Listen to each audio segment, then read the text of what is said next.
E continuando com as nossas videoaulas, nós vamos falar sobre a origem do direito do trabalho, primeiramente no mundo, para depois falar do surgimento do direito do trabalho no Brasil. O direito do trabalho, ele surge em conjunto com o regime capitalista.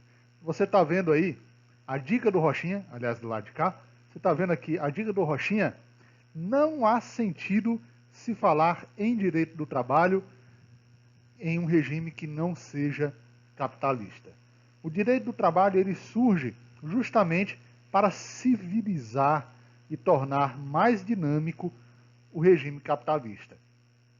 A sua função, na verdade, uma das suas funções é a de civilizar o sistema, torná-lo mais palpável, mais humanizado. Tá?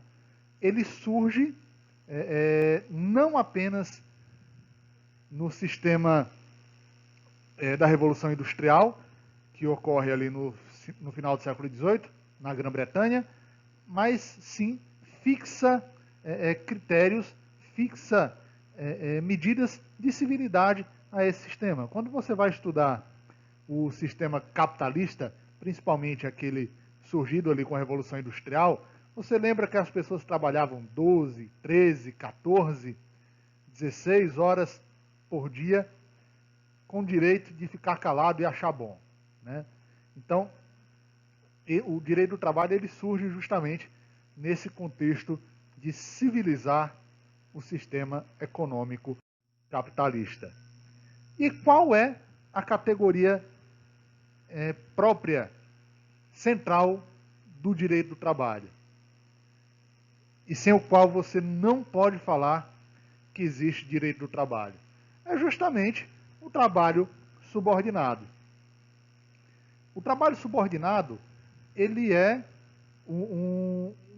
uma característica específica da relação de emprego.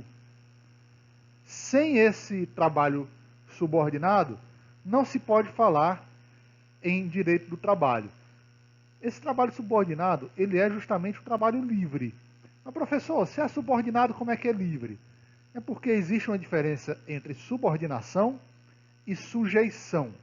Na subordinação, você subordina a sua vontade à vontade do chefe. Ou seja, a sua vontade é diminuída para que seja aplicado ao caso a vontade do patrão. Já no regime de sujeição, a sua pessoa é subordinada. É sujeitada ao patrão. Você é uma propriedade do seu patrão. Por isso que não se pode falar em relação de emprego em regimes escravocratas ou servis. E nós sabemos que a Revolução Industrial e o regime capitalista, eles rompem com a lógica da servidão da Idade Média. Então, para que haja o surgimento do direito do trabalho, é um pressuposto lógico a existência de trabalho subordinado, ou seja, de trabalho livre, mas não só a sua existência, como a sua predominância. A gente sabe que existe trabalho livre desde o Egito Antigo, mas era um regime de trabalho que não era predominante. Não era um regime de trabalho relevante a ponto de ser estudado, a ponto de originar o direito do trabalho. Então, é um pressuposto lógico que exista o elemento de subordinação e que esse elemento seja o preponderante do sistema para que haja um direito do trabalho. Essa subordinação é um conceito que advém, que traz uma situação jurídica que vem do contrato de trabalho. Tá? O contrato de trabalho é aquele que obriga o trabalhador a fazer a vontade do patrão, a ser dirigido pelo empregador. Esse contrato de trabalho é que vai criar a subordinação. Já a sujeição, ela atua sobre a pessoa física. A pessoa deixa de ser uma pessoa livre para ser uma coisa, um objeto. Então, não se pode falar em relação de emprego, que é a base do direito do trabalho, num regime que não tenha como base o trabalho livre. É claro que eu não vou fazer aqui digressões sobre a real liberdade que se tem no sistema capitalista, não é o nosso desejo nem nosso objeto de estudo, mas o ponto é que o trabalhador é juridicamente livre. Num sistema servil ou escravocrata, eu não poderia, por exemplo, me dirigir à secretaria da faculdade e pedir demissão, porque a minha pessoa estaria sujeita ao meu empregador. Já num sistema capitalista, num sistema regido, onde há o direito do trabalho desenvolvido, eu tenho uma relação de subordinação. A faculdade, por exemplo, determina os meus horários.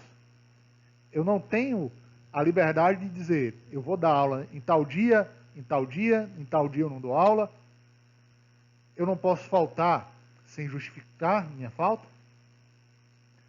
Claro que na faculdade a gente consegue conversar, mudar um horário, alguma coisa, né? Mas o ponto é que, em tese, é poder dela delimitar os meus horários de trabalho e a minha forma de trabalhar.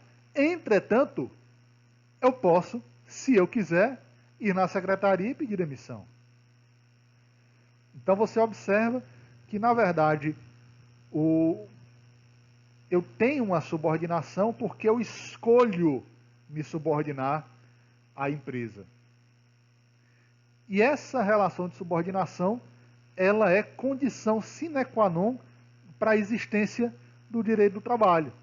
Sem que haja essa relação de forma preponderante, não existe direito do trabalho. Então, esse elemento, que é o trabalho subordinado, ele surge apenas com a destruição das relações de servidão. Essa destruição ocorre justamente no período da Revolução Industrial. É nesse período onde a relação de produção ela se inova de tal forma a combinar a liberdade e a subordinação. Liberdade no sentido de que o trabalhador ele não é mais vinculado ou preso à terra. A gente sabe que no sistema servil, o trabalhador era vinculado à gleba. Né? Ele não poderia sair daquela gleba de terra. E aí, separa-se o trabalhador do seu trabalho. Tá? Trabalhador e trabalho passam a ser dois seres diferentes. Nesse sentido, o direito do trabalho é um produto cultural do século XIX. E ele surge justamente das transformações econômicas e sociais vivenciadas naquele período. É claro que torna-se desnecessário a busca por manifestações do direito do trabalho em momentos anteriores. Aliás, você pode até pesquisar isso e é muito interessante.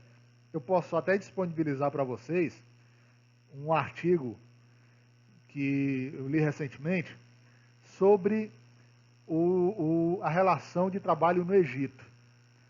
E é curioso que o autor desse artigo, ele começava fazendo uma comparação num histórico feito pelo ministro Dias Toffoli, num julgamento sobre greve, e falava justamente da greve no Egito Antigo. E ele trata justamente dessa colocação. Não se pode falar em greve no Egito Antigo porque não se pode falar em direito do trabalho no Egito Antigo. Existiam movimentações, existiam trabalhadores assalariados, mas é tão incipiente essa manifestação, essa quantidade de trabalhadores, que não é juridicamente relevante. Então, para que haja direito do trabalho, nós temos que ter uma relação livre, uma relação aberta entre empregador e empregado. Por isso que na live eu comentei que o direito do trabalho ele não existe fora do sistema capitalista. Não existe lógica do direito do trabalho fora do sistema capitalista. Quem está dizendo isso não sou eu, porque você pode achar, não, o professor tem um posicionamento X, Y ou Z, do ponto de vista político, por isso que ele está falando essas coisas. Isso não sou eu que trago. Essas colocações são retiradas diretamente do livro do professor Maurício Goldinho Delgado. E ele faz essas afirmações baseado em tantos outros autores, como Amaury Mascaro do Nascimento, Alice Monteiro de Barros, Arnaldo Sossequinde, entre vários outros. É praticamente unânime a posição dos estudiosos do direito do trabalho de que não há direito do trabalho fora do sistema capitalista, justamente porque, para existir direito do trabalho, é necessário que haja o empregado. Está lá, inclusive, nas definições que nós estudamos na live de direito do trabalho, especificamente na definição subjetiva e na definição mista. Né? Para existir direito do trabalho, é necessário que haja empregado. Para você ser empregado, você não pode ser escravo ou servo. E aí um meme para ajudar você a decorar, a aprender essas colocações que estamos trazendo. O Robin está dizendo aí, já existia trabalho assalariado antes da Revolução Industrial. E aí levou uma pancada na cara do Batman, porque ele diz, a quantidade de trabalhadores assalariados era irrelevante. Claro que irrelevante se comparados com a quantidade de servos, com a quantidade de escravos, de trabalhadores em geral. Então, não existia uma quantidade de empregados suficientes para nós termos um efetivo estudo do direito do trabalho antes da Revolução Industrial. E por isso, os doutrinadores separam a evolução do direito do trabalho em 4 fases. Essas fases foram retiradas do livro da professora Alice Monteiro de Barros. Ela faz citação direta a 2 autores espanhóis, chamado Grofvos e Graniz. Perdão o meu espanhol, enfim, eu não falo espanhol. E eu trouxe elas, apesar de não ser o livro que nós adotamos para a nossa disciplina, porque eu acho que elas são mais pertinentes e mais interessantes de serem estudadas. O direito do trabalho ele passa por 4 fases no mundo. Tá? Primeira fase, formação. É a fase que vai ali de 1802 a 1848.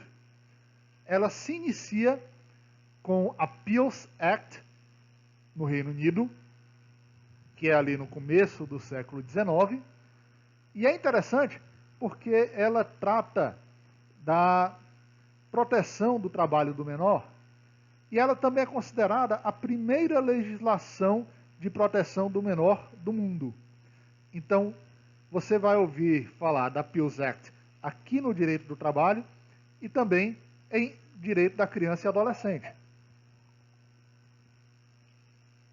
A Peel's Act, ela foi uma legislação proposta pelo Sir Robert Peel, por isso que tem esse apelido, Peel's Act, onde ele propõe que os menores tivessem uma jornada de trabalho de no máximo 12 horas por dia, porque trabalhavam mais do que isso, que tivessem direitos a algumas mudas de roupa por ano, que tivessem direito a estudar durante um período curto, claro, tivessem direito de irem à igreja nos fins de semana.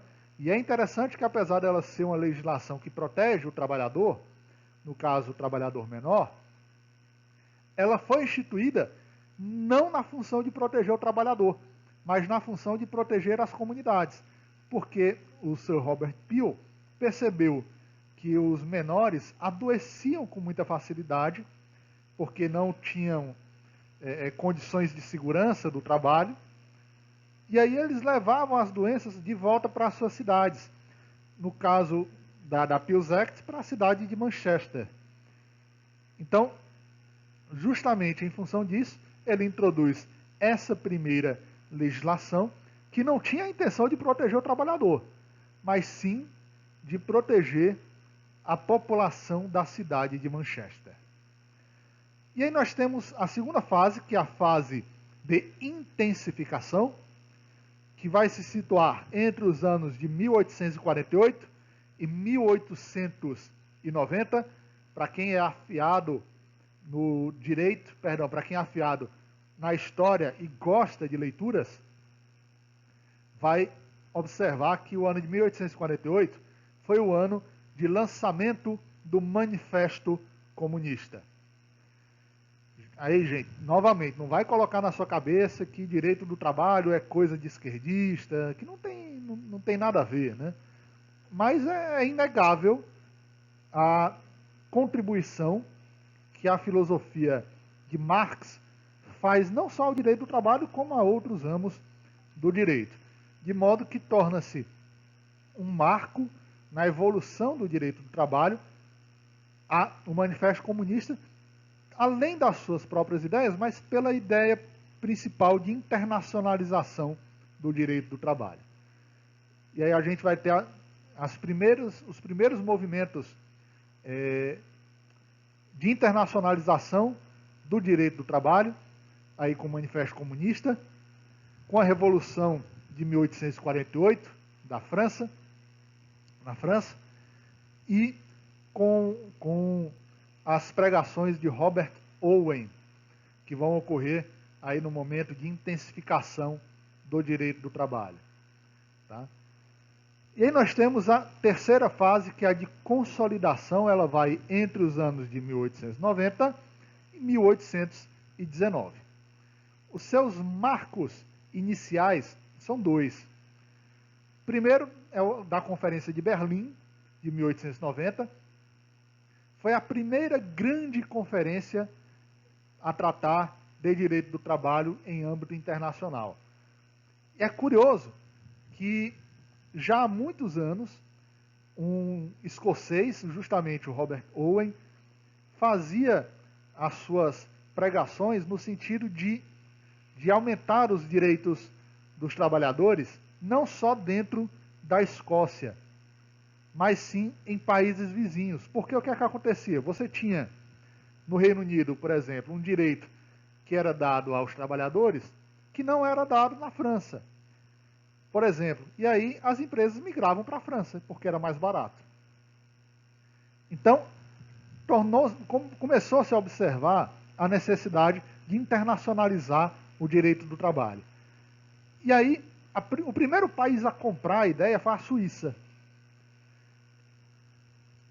Os suecos convidaram vários países para fazer uma convenção que ocorreria em 1891, só que a Alemanha não podia aceitar que a Suécia fosse líder desse movimento, e o Kaiser Guilherme I, da Alemanha, convoca a Conferência de Berlim.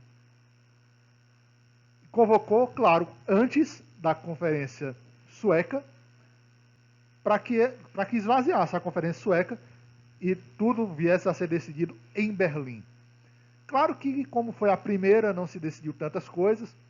Houveram algumas normas atinentes ali ao direito dos mineiros, ao trabalho infantil também, mas ali foi um germe que começou a crescer, que é o da internacionalização do direito do trabalho. E nós temos também como marco a encíclica Rerum Novarum. Rerum Novarum quer dizer coisas novas. E o Papa, ele começou a se preocupar com a questão social. Ele queria que os os empresários católicos tratassem melhor os seus trabalhadores. Com isso, ele buscava, na verdade, conter um avanço socialista, porque ele dizia que era um dever dos empresários católicos ter um tratamento melhor, de forma a que os seus empregados, assim, não debandassem para doutrinas consideradas pela Igreja na época como doutrinas anticatólicas. Claro, novamente, que eu não vou fazer juízo de valor se o Papa estava correto ou não. Tá?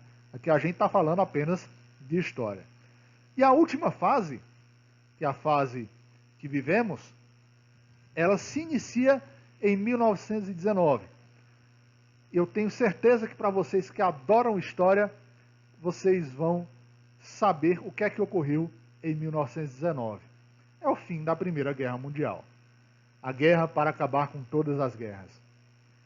E aí, com o fim da Primeira Guerra Mundial, nós temos a assinatura do Tratado de Versalhes. O Tratado de Versalhes, ele tem um capítulo específico que trata da fundação da Organização Internacional do Trabalho. Esse capítulo, na verdade, ele é muito interessante porque ele começou a ser pensado antes mesmo do começo das negociações de paz. E ele começou a ser pensado não pelos países, mas pelos sindicalistas. Os presidentes de sindicatos de diversos países começaram a observar que não existiria de fato uma paz no mundo se não houvesse um direito do trabalho internacionalizado. E aí, vários líderes sindicais se reuniram em várias ocasiões, em vários países, tendo como principal deles Samuel Gompers, que era um líder sindical americano, e tiveram várias ideias, condensaram essas ideias para uma paz duradoura. E aí, quando do Tratado de Versalhes, eles tomaram a iniciativa de participarem das negociações e inserirem no tratado de paz, a criação de um organismo internacional que fosse lidar com a questão do trabalho. E aí surge justamente a Organização Internacional do Trabalho. Por isso, e é algo que a gente vai ver ainda no vídeo específico, que a OIT até hoje é composta de representantes de trabalhadores, de empregadores e de estados. É o único organismo internacional que tem representação de entes não estatais, de entes que não são estados, que não são vinculados a estados. Então, nós temos como marco inicial a criação da OIT em 1919 e temos também as constituições mexicana e alemã. Constituição mexicana de 1917, que vai influenciar principalmente direitos latino-americanos, vai influenciar principalmente organizações latino-americanas e ordenamentos latino-americanos, e a Constituição alemã de 1919, que é a Constituição de Weimar. São constituições que trazem a questão social e que pela primeira vez colocam o direito do trabalho no âmbito constitucional. E aí que eu trouxe também a divisão do professor Godinho, porque é o livro que nós adotamos. Tá? Apesar de que a divisão anterior, que é feita por Grofvols e aqui citado por Alice Monteiro de Barros, eu acho uma divisão melhor, eu trouxe também a do professor Godinho, porque é a da doutrina que nós utilizamos. Ele vai dividir o direito do trabalho em 3 fases. A evolução do direito do trabalho em 3 fases. Primeira, de manifestações incipientes ou esparsas, que vai desde o século XIX, com a Pius Act, até 1848, que é quando ocorre justamente a publicação do Manifesto Comunista. Ele tem ali a segunda fase, que é de sistematização e consolidação do direito do trabalho que vai de 1848 a 1919.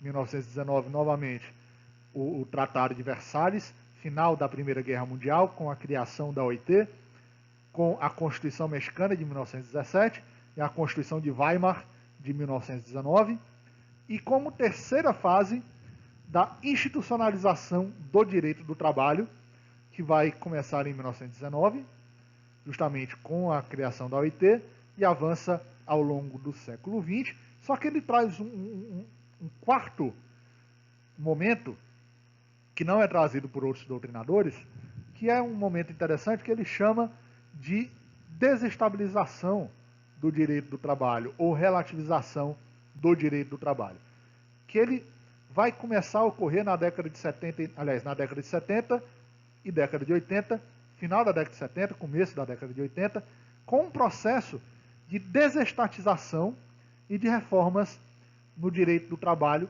no mundo todo. Esse processo ele começa justamente com a posse no Reino Unido de Margaret Thatcher e nos Estados Unidos de Ronald Reagan.